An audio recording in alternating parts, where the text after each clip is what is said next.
You think man can destroy the planet? What intoxicating vanity. Let me tell you about our planet. Earth is 4.5 billion years old. There's been life on it for nearly that long. 3.8 billion years.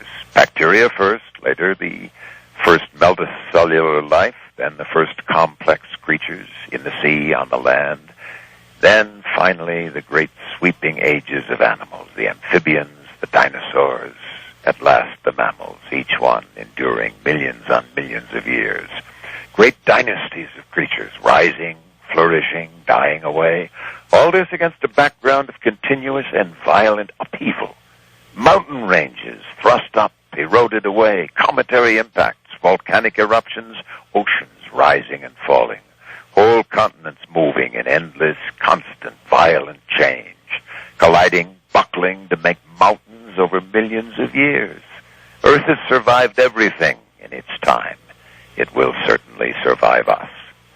If all the nuclear weapons in the world went off at once, and all the plants, all the animals died, and the earth was clicking hot for 100,000 years, life would survive somewhere, under the soil, frozen in Arctic ice.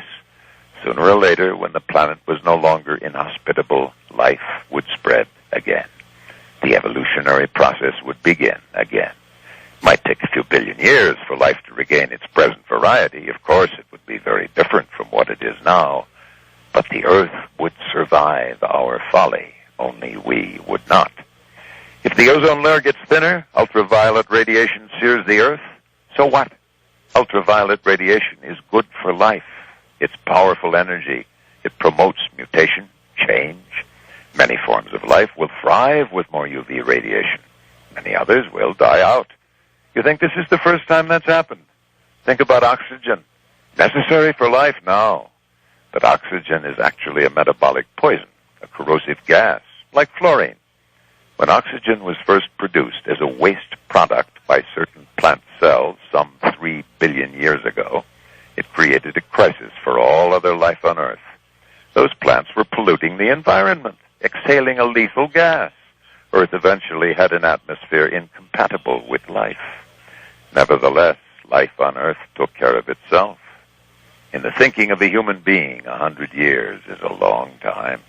100 years ago, we didn't have cars, airplanes, computers, or vaccines. It was a whole different world. But to the Earth, 100 years is nothing. 1,000,000 years is nothing. This planet lives and breathes on a much vaster scale.